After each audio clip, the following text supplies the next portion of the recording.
अस्सलाम वालेकुम, मैं वसीम मिर्ज़ा MIM न्यूज़।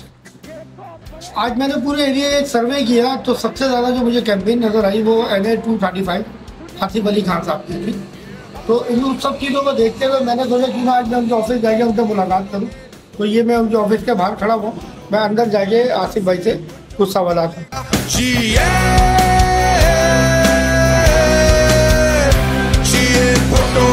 अस्सलाम वालेकुम भाई। वालेकुम सलाम। कैसे हैं सर? खैरियत से?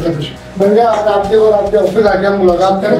आसिफ भाई, मेरा एक सवाल है आपसे, वो ये था जी, बहुत मेहनत कर रहे हैं आपकी टीम और लोग, तो लोग आपको वोट क्यों दें? देखिए, वोट जो है लोगों का हक है और उसको जब सही इस्तेमाल किया जाए तो वो शौरी वोट कहलाता है। भुट्टो साहब से लेके बीबी से लेके ग्रामर भुट्टो ज़रदारी साहब, इन्होंने जो तरक्याती विजन दिया है इस मुल्क को आगे बढ़ाने के लिए, आवाम की खुशहाली के लिए प्रोग्राम है। पीपल्स पार्टी से ज़्यादा मजबूत और आम किसी के पास नहीं है आवाम की खुशहाली का और मुल्क की तरक्की। तो हम कहते हैं जब आप चाहते हैं कि मुल्क की तरक्की हो और आने वाली नस्ल और मौजूदा नस्ल की खुशहाली हो तो फिर आप पीपल्स पार्टी के अलावा कोई और ऑप्शन बचता नहीं है आपके पास। सर, आपके बारे में मुझे ये भी पता चला कि आप भाई पास मतलब पैदाइशी जो है आप पीपल्स पार्टी के साथ अटैच हैं। ये एक तस्वीर मुझे सामने कैमरामैन ज़रा ये दिखाएं, ये आप मेरे ख्याल से 120 है और ये मैडम के साथ आप खड़े हैं, तो इसके बारे में ज़रा कुछ बताएं।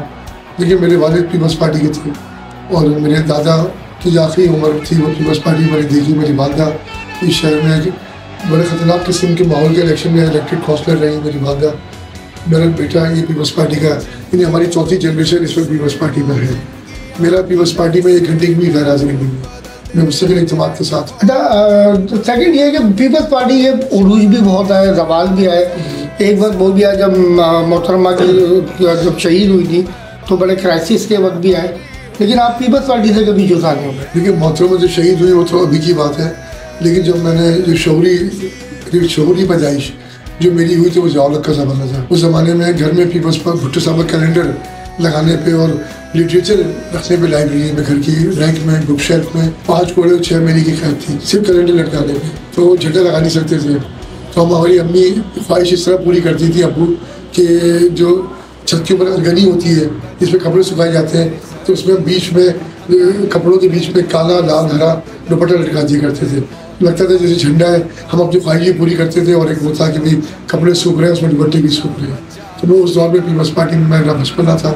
उसके बाद जब यहाँ पे एक बड़ा शहर में एक ऐसा वक्त आया कि पीपल्स पार्टी मुखालफिन के लिए इन इलाकों में रहना मुश्किल था, अपने उस वक्त भी अल्लाह ताला का शुक्र है पीपल्स पार्टी नहीं छोड़ी और मतलब वो बुरे हालत हमने देख लिए सारे, और मैं कहता हूँ कि मुश्किल इतनी पड़ी कि आसान हो गई। ये बीबी की शहादत के बाद तो पीपल्स पार्टी बहुत मजबूत है। मैं जानता हूँ ऐसे शख्स को, जब मैं इंटरव्यू ले रहा था UCS के, मैंने एक लड़के से पूछा कि आप MQ छोड़ के पीपल्स पार्टी में क्यों आए। उसने बताया, उसमें लिखा हुआ था अपने एप्लीकेशन पे, वो कहने लगा कि 27 दिसंबर को बीबी शहीद हुई थी, मैं 27 दिसंबर को बीबी की शहादत के 1 मिनट के बाद पीपल्स पार्टी में आ गया, अब मेरा आने वाली नस्ल भी पीपल्स पार्टी में रहेगी। कितनी बहादुर खातून पीपल्स पार्टी के लीडर हैं। बिल्कुल, आप बिल्कुल सही कह रहे हैं। जिस तरह भी आपने बताया कि जो वक्त आपने जो रुपट्टे लगाए, मतलब वो कि जब देख के छुपते थे आज देखते हैं छुप के, वो दौरे लड़कपन था, ये दौरे जवानी है। तो ये मेरे ख्याल से आप पे लिए ये किसी शायर ने लफ्ज़ लिखे आपके लिए। बहुत बहुत शुक्रिया, आपने खुद जो शेर के ज़रिए एक मंजर कशी की है, आजी की, हाल की और इंशाल्लाह मुस्तकबिल की भी। मैं समझता हूँ इससे अच्छा भी आपका जो अंदाज़ है वो हो नहीं सकता, आपने खुद बयान किया। आपकी मतलब मैंने आज कुछ काफ़ी जगहों पे विज़िट किया, मैंने आपकी UCC भी देखे। मुझे सबसे ज़्यादा खुशी इस बात की है कि हमें मेजॉरिटी में पीपल्स पार्टी में ओल्ड मैन, बड़ी एज के लोग मिलते थे, लेकिन आज मैंने यूथ स्टूडेंट्स मतलब कॉलेज के स्टूडेंट्स और यूनिवर्सिटी के लड़के मैंने काफ़ी देखे। मैंने कुछ क्लिप्स भी बनाए, मैं आपके इंटरव्यू के अंदर वो क्लिप्स भी पीछे लोगों को, पब्लिक को दिखाऊँगा। मज़ीद सर, इलेक्शन के बारे में भी थोड़ा सा बताएं, क्या अपडेट है और आपको क्या नज़र आ रहा है, क्योंकि इस वक्त बहुत ज़्यादा ये भी पता चल रहा है कि बिलावल साहब को वज़ीर आज़म का, तो इसके आपको क्या चांसेस नज़र आते हैं, आपको क्या मिलता है? देखिए, जब बिलावल साहब को 16 महीने मौका मिला एक कब्जा के तौर पे डिलीवर करने का, तो उन्होंने एज ए फॉरेन मिनिस्टर जो डिलीवर किया है, मैं समझता हूँ कि ये भुट्टो साहब की याद आ गई इस मुल्क की आवाम, और जिन लोगों ने भुट्टो साहब को पढ़ा है देखा है, तो भुट्टो साहब का जो किरदार था एक वज़ीर ख़ारजा का, तो उसका कलर बिलावल भुट्टो ज़रदारी साहब में नज़र आया वाज़े तौर पे। शहबाज शरीफ साहब ने खुद कहा कि जब वो डिफ़ॉल्ट की तरफ जा रहा था तो बिलावल भुट्टो ज़रदारी साहब की जो फ़ौरन पे जो काबिश है ये बहुत बड़ी मेरे लिए मददगार साबित हुई और ये मुल्क डिफ़ॉल्ट से बचा।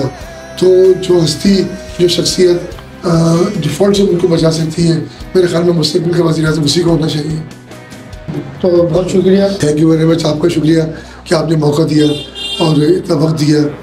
और इस इलेक्शन कैंपेन को मीडिया को जिस तरह कवर करना चाहिए तो आप उसको बड़ी जस्टिफाई तरीके से कर रहे हैं। मैं इस पर आपका शुक्रिया अदा करूँगा और मैं ख्वाहिश रखूँगा कि आप जिस कॉन्स्टिट्यूंसी में हमारी 235 में, जिसके अंडर में PS 97 भी आता है, 98 आता है और 20 से 25% हिस्सा 99 का आता है।